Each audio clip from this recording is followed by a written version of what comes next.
নমস্কার সকলকে।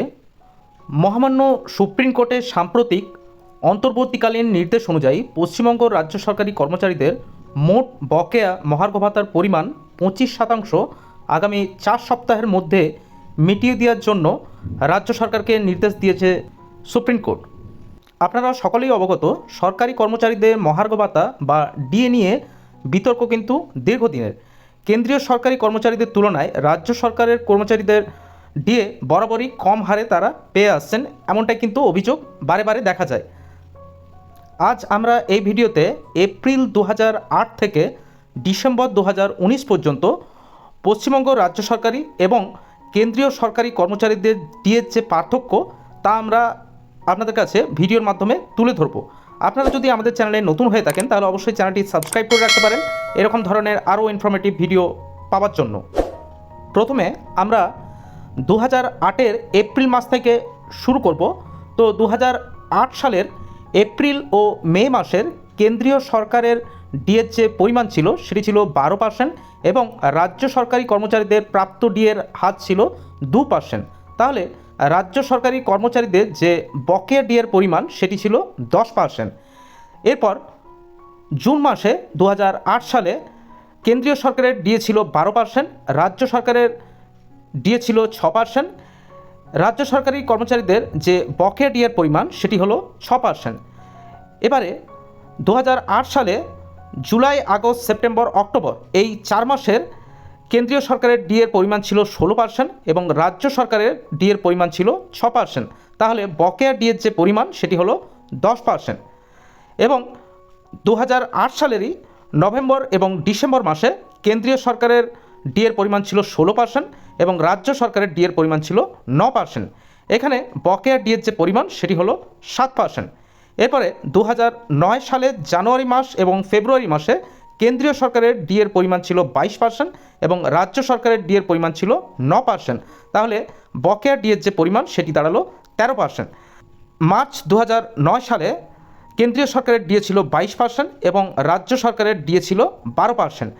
এখানে বকেয়া ডিএর যে পরিমাণ দাঁড়াচ্ছে সেটি হলো 10%। এরপরে 2009 সালের এপ্রিল, মে, জুন এই 3 মাসের কেন্দ্রীয় সরকারের ডিএ ছিল 22% এবং রাজ্য সরকারের ডিএ ছিল 16%। তাহলে বকেয়া ডিএর পরিমাণ এই 3 মাসের জন্য দাঁড়ালো 6%। 2009 সালের July, August, September, October, November এই মাসগুলির কেন্দ্রীয় সরকারের ডিএর হার ছিল 27% এবং রাজ্য সরকারের ডিএর হার ছিল 16%। তাহলে বকেয়া ডিএর যে পরিমাণ সেটি দাঁড়ালো 11%। 2009-এর ডিসেম্বর মাসে কেন্দ্রীয় সরকারের ডিএর হার ছিল 27% এবং রাজ্য সরকারের ডিএর হার ছিল 22%। এখানে বকেয়া ডিএর পরিমাণ দাঁড়ালো 5%। এরপরে আসছি 2010 সালে। 2010 সালে জানুয়ারি এবং ফেব্রুয়ারি এবং মার্চ এই 3 মাসের কেন্দ্রীয় সরকারের ডিএর হার ছিল 35% এবং রাজ্য সরকারের ডিএর হার ছিল 22%। এখানে বকেয়া ডিএর যে পরিমাণ সেটি দাঁড়ালো 13%। এবারে 2010 সালেরই এপ্রিল, মে, জুন এই 3 মাসের কেন্দ্রীয় সরকারের ডিএর হার ছিল 35% এবং রাজ্য সরকারের ডিএর হার ছিল 27%। এখানে বকেয়া ডিএর যে পরিমাণ সেটি দাঁড়ালো 8%। 2010 সালের জুলাই, আগস্ট মাসে কেন্দ্রীয় সরকারের ডিএর হার ছিল 45% এবং রাজ্য সরকারের ডিএর হার ছিল 27%। এখানে বকেয়া ডিএর পরিমাণ দাঁড়ালো 18%।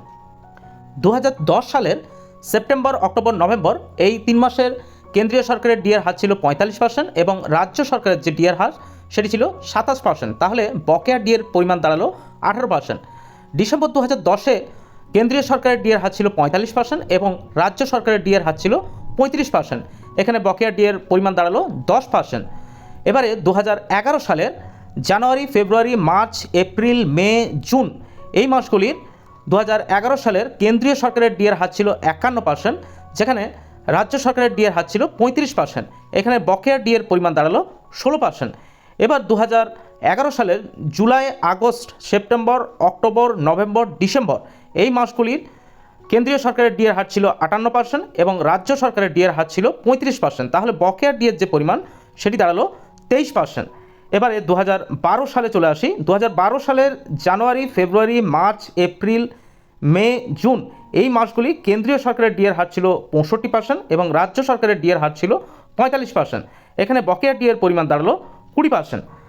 2012 সালের July, August, September, October, November, December এই মাসগুলি কেন্দ্রীয় সরকারের ডিএর হার ছিল 72% এবং রাজ্য সরকারের ডিএর হার ছিল 45%। এখানে বকেয়া ডিএর যে পরিমাণ সেটি দাঁড়ালো 27%। 2013 সালে জানুয়ারি, ফেব্রুয়ারি, মার্চ এই মাসগুলিতে 2013 সালে কেন্দ্রীয় সরকারের ডিএর হার ছিল 80% এবং রাজ্য সরকারের ডিএর হার ছিল 52%। তাহলে বকেয়া ডিএর যে পরিমাণ সেটি দাঁড়ালো 28%। 2013 সালের এপ্রিল, মে, জুন এই 3 মাসের কেন্দ্রীয় সরকারের ডিএর হার ছিল 80%, যেখানে রাজ্য সরকারের ডিএর হার ছিল 52%। তাহলে বকেয়া ডিএর পরিমাণ দাঁড়ালো 28%। 2013 সালেরই জুলাই মাসে July, August, September, October, November, December এই মাসগুলিতে কেন্দ্রীয় সরকারের ডিএর হার ছিল 90% এবং রাজ্য সরকারের ডিএর হার ছিল 52%। তাহলে বকেয়া ডিএর যে পরিমাণ সেটি দাঁড়ালো 38%। 2014 সালে জানুয়ারি, ফেব্রুয়ারি, মার্চ, এপ্রিল, মে, জুন এই মাসগুলির কেন্দ্রীয় সরকারের ডিএর হার ছিল 100% এবং রাজ্য সরকারের ডিএর হার ছিল 58%। এখানে বকেয়া ডিএর পরিমাণ দাঁড়ালো 42%। 2014 July, August, September, October, November, December এই মাসগুলির কেন্দ্রীয় সরকারের ডিএর হার ছিল 107% এবং রাজ্য সরকারের ডিএর হার ছিল 58%। তাহলে বকেয়া ডিএর পরিমাণ দাঁড়ালো 49%। 2015 সালের জানুয়ারি মাস থেকে জানুয়ারি, ফেব্রুয়ারি, মার্চ, এপ্রিল, মে, জুন এই মাসগুলি 2015 সালের কেন্দ্রীয় সরকারের ডিএর হার ছিল 113%, রাজ্য সরকারের ডিএর হার ছিল 65%। এখানে বকেয়া ডিএর যে পরিমাণ সেটি দাঁড়ালো 48%। এবং 2015 সালের জুলাই, আগস্ট, সেপ্টেম্বর, অক্টোবর এই মাসগুলির কেন্দ্রীয় সরকারের ডিএর হার ছিল 119% এবং রাজ্য সরকারের ডিএর হার ছিল 65%। এখানে বকেয়া ডিএর পরিমাণ দাঁড়ালো 54%। 2015 সালের নভেম্বর, ডিসেম্বর এই মাসগুলি কেন্দ্রীয় সরকারের ডিএর হার ছিল 119% এবং রাজ্য সরকারের ডিএর হার ছিল 65%। এখানে বকেয়া ডিএর পরিমাণ 54%। 2016 সালের জানুয়ারি, ফেব্রুয়ারি, মার্চ, এপ্রিল, মে, জুন এই মাসগুলি কেন্দ্রীয় সরকারের ডিএর হার ছিল 125% এবং রাজ্য সরকারের ডিএর হার ছিল 75%। এখানে বকেয়া ডিএর যে পরিমাণ সেটি দাঁড়ালো 50%। এবং 2016 সালের July, August, September, October, November, December এই মাসগুলি কেন্দ্রীয় সরকারের ডিএর হার ছিল 132% এবং রাজ্য সরকারের ডিএর হার ছিল 75%। এখানে বকেয়া ডিএর যে পরিমাণ সেটি দাঁড়ালো 57%। 2017 সালের জানুয়ারি মাস, ফেব্রুয়ারি, মার্চ, এপ্রিল, মে, জুন এই মাসগুলি 2017 সালের কেন্দ্রীয় সরকারের ডিএর হার ছিল 136% এবং রাজ্য সরকারের ডিএর হার ছিল 85%। এখানে বকেয়া ডিএর যে পরিমাণ সেটি দাঁড়ালো 51%। এবারে 2017 সালের July, August, September, October, November, December এই মাসগুলিতে কেন্দ্রীয় সরকারের ডিএর হার ছিল 139%, রাজ্য সরকারের ডিএর হার ছিল 85%। তাহলে বকেয়া ডিএর যে পরিমাণ সেটি দাঁড়ালো 54%। 2018 সালের জানুয়ারি, ফেব্রুয়ারি, মার্চ, এপ্রিল, মে এই মাসগুলিতে 2018 সালের কেন্দ্রীয় সরকারের ডিএর হার ছিল 142% এবং রাজ্য সরকারের ডিএর হার ছিল 100%। এখানে বকেয়া ডিএর পরিমাণ দাঁড়ালো 42%। 2018 সালের জুন মাসে কেন্দ্রীয় সরকারের ডিএর হার ছিল 142% এবং রাজ্য সরকারের ডিএর হার ছিল 100%। এখানে বকেয়া ডিএর পরিমাণ 42%। এবং 2018 সালের July, August, September, October, November, December এই মাসগুলি 2018 সালে কেন্দ্রীয় সরকারের ডিএর হার ছিল 148%, রাজ্য সরকারের ডিএর হার ছিল 100%, যেখানে বকেয়া ডিএর পরিমাণ দাঁড়ালো 48%। 2019 সালে জানুয়ারি, ফেব্রুয়ারি, মার্চ, এপ্রিল, মে, জুন এই মাসগুলিতে কেন্দ্রীয় সরকারের ডিএর হার ছিল 154%, রাজ্য সরকারের ডিএর হার ছিল 125%। এখানে বকেয়া ডিএর পরিমাণ দাঁড়ালো 29%। এবং 2019 সালে July, August, September, October, November, December এই মাসগুলি 2019 সালে কেন্দ্রীয় সরকারের ডিএর হার ছিল 164% এবং রাজ্য সরকারের ডিএর হার ছিল 125%। তাহলে বকেয়া ডিএর যে পরিমাণ সেটি দাঁড়ালো 39%।